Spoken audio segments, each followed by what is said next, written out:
Royal media news, बातम्या आणि बरंच काही.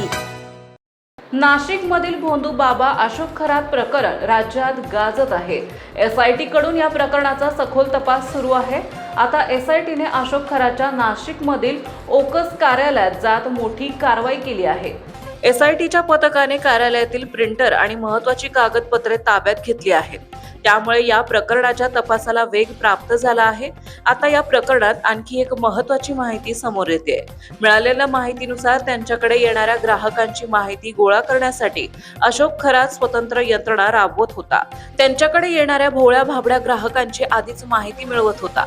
यासाठी तो कोल्ड रीडिंग आणि हॉट रीडिंग या तंत्राचा वापर करत असायचा. भेटीच्या पहिल्या 5 मिनिटात ग्राहकांना अचूक माहिती सांगायचा आणि त्यांचा विश्वास संपादन करायचा. ग्राहकांचे नातेवाईक कोण, जवळचे मित्र कोण, शत्रू कोण, जीवनातील काही चढ उतार याबाबत माहिती जाणून घेण्याचा अशोक खरात प्रयत्न करत असायचा पोलिसांचा अंदाज आहे. कोल्ड रीडिंग आणि हॉट रीडिंग म्हणजे काय?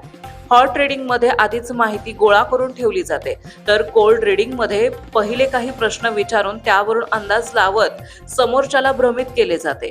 या तंत्राचा वापर करून ग्राहकांचा विश्वास संपादन केला जातो.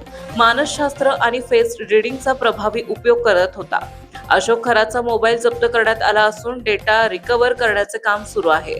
त्यांच्यावर महिलांचे शोषण आणि आर्थिक फसवणुकीचे गंभीर आरोप आहेत. लोकांच्या श्रद्धेचा गैरफायदा घेत त्यांनी अनेकांना जाळ्यात ओढल्याचं समोर येत आहे. आता या प्रकरणात आणखी कोणती हादरवणारी माहिती समोर येते याकडे लक्ष असणार आहे.